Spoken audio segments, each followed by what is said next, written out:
Now we want to change the filter. For this is important that the machine is off and that you have protective equipment. For that, we have to open up the door, open these two clasps, open up those two screws,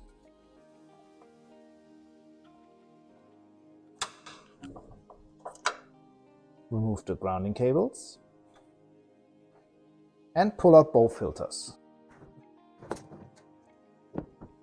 Pre-filter, main filter. Then we put everything back together. It is important that the main filter has two possible orientations. The rubber has to always face the machine, like the airflow sticker suggests.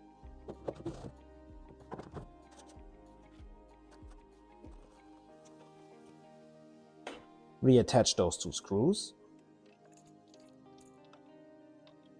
and close up again.